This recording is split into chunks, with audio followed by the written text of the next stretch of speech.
Juiz e ex-ministro da Justiça foi dada durante uma entrevista concedida ao canal de TV CNN Brasil ontem à tarde.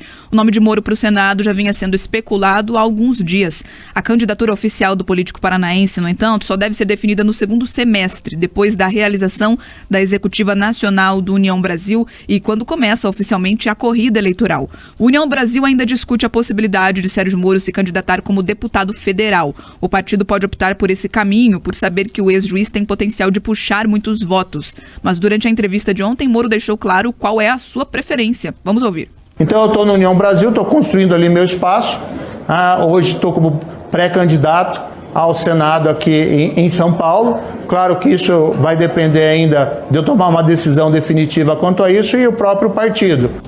Moro foi pré-candidato à presidência pelo Podemos, mas deixou o partido no dia 31 de março para se filiar à União Brasil. Logo depois da mudança de legenda, ele anunciou a desistência da corrida eleitoral pelo Palácio do Planalto. Além do ex-juiz, outros pré-candidatos ao Senado por São Paulo são Datena, do PSC, Janaína Pascoal, do PRTB, Aldo Rebelo, do PDT, Nise Yamaguchi, do PTB e Renico Kier, do Podemos, além de Ricardo Melão, do Novo. É isso, o Moro chega na disputa do Senado, está em segundo as pesquisas lá de São Paulo, perde para o Datena. O Datena a gente não sabe se vai ser candidato ou não, ele já sempre fala que quer ser candidato e nunca sai de verdade, diz que agora para valer, vamos esperar, mas ele então já mostra o seu caminho político, tentará ser senador por São Paulo. 7h38. Repita. 7h38. Bia, os ouvintes. Muitas participações aqui pelo YouTube. Agora vamos conversar com quem acessa o nosso canal Jovem Pan, Grupo RIC. Lembrando que tem muita gente assistindo. Você que chegou agora aqui na nossa live pode compartilhar o link com as pessoas que você conhece para que o nosso jornal alcance cada vez mais também na internet. E, é claro, caprichar ali no like, no joinha, porque isso nos ajuda bastante. Você que nos ouve pela FM, quando tiver aí a oportunidade, pode dar uma passadinha no YouTube também para poder nos assistir. Jovem Pan, Grupo RIC. Se inscreva no nosso canal. O Márcio disse que os aumentos são questionados com um prazo de uma semana, depois esfria, eles ficam sorrindo na nossa cara e seguem com o din-din no bolso. Esse é um assunto que repercutiu muito, a gente conversou no último intervalo que ficamos aqui no YouTube sobre o aumento de salários dos vereadores de Cascavel e também de Guarapuava. Sobre essa notícia do Dallagnol precisar pagar aí em torno de 2 milhões de reais por conta das diárias durante a Lava Jato, a Tarsila disse que a notícia é um absurdo, que não defende a atual posição dele, mas que isso está totalmente errado. E o Marcos Aparecido falou que as forças políticas estão partindo contra a Lava Jato com todo o ódio e que isso é lamentável. Sobre o homeschooling, a gente falou dessa lei, né, desse projeto que acabou não avançando na Câmara de Londrina.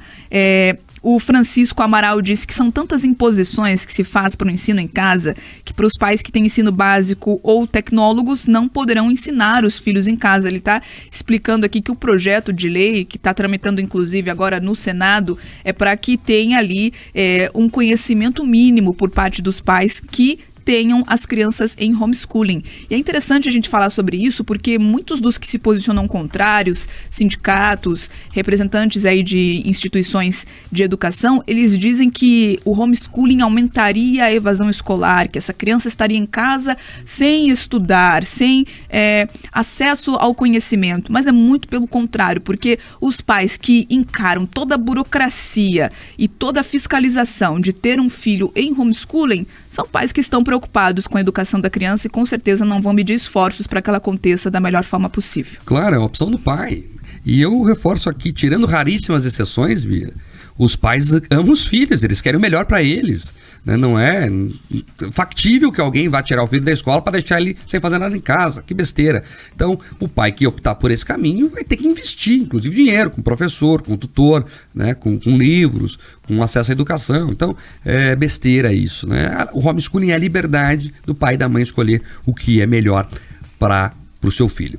Vamos para o rápido intervalo comercial, a gente já volta aqui na Jovem Pan. Jornal da Manhã, Paraná.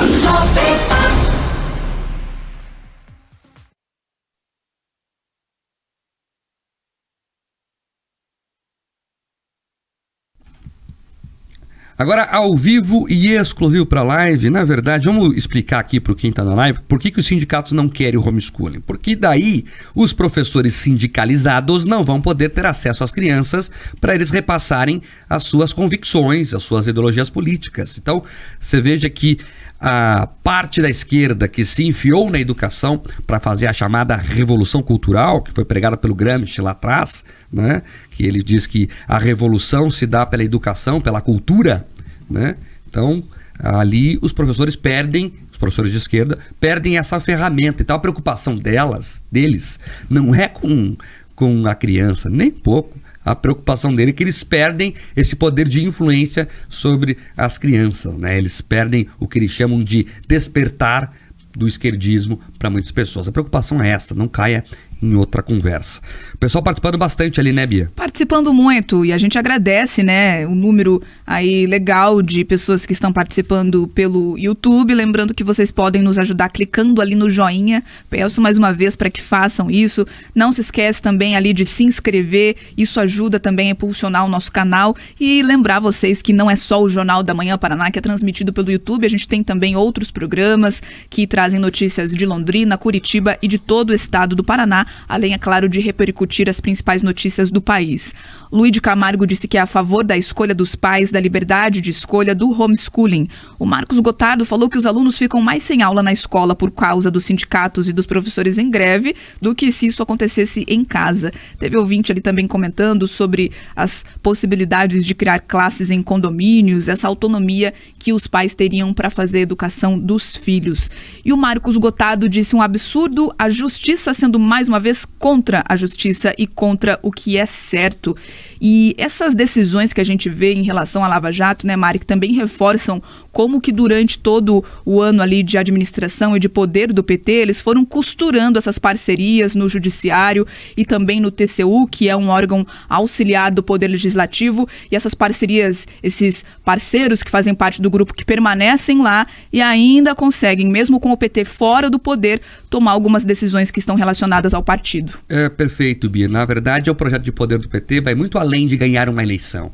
É um projeto de dominação cultural. Então eles foram tomando esses espaços. Só você pegar o Supremo Tribunal Federal. Quantos ministros que lá estão foram indicados pelos petistas? E num primeiro momento, a Lava Jato mostrou a verdade nua e crua, então deu uma porrada no sistema. O sistema balançou um pouquinho, caiu um ou dois, mas veja, eles estão todos voltando. Eduardo Cunha é candidato em São Paulo. Então, não é só o Lula, o sistema está retornando e o PT está na cabeça do esquema, está na cabeça do sistema nesse momento, né? O Eduardo Cunha odeia o Lula, mas também está voltando. Estou dando esse exemplo para mostrar que todos eles estão voltando, né? A sociedade ficou em alerta com a Lava Jato, mas eles recuperaram os seus espaços. Só você vê, por exemplo, as decisões de Gilmar Mendes antes do PSDB começar a se investigar na Lava Jato e depois. As decisões de Fachin antes e depois da questão Lula. Então, eles começaram, né, a dar algumas decisões pressionados pela opinião pública. Depois que eles sentiram que a opinião pública baixou a guarda, retornaram e estão tomando tudo de volta. O Renan Calheiros é o exemplo maior do que é o sistema. Ele perpassa por todos e quaisquer problemas. E fica ali mandando, e está mandando agora no Tribunal de Contas da União. Então, é isso. O sistema, como diria Capitão Nascimento, daquele filme famoso, você sabe o que é. Vamos voltar para a FM.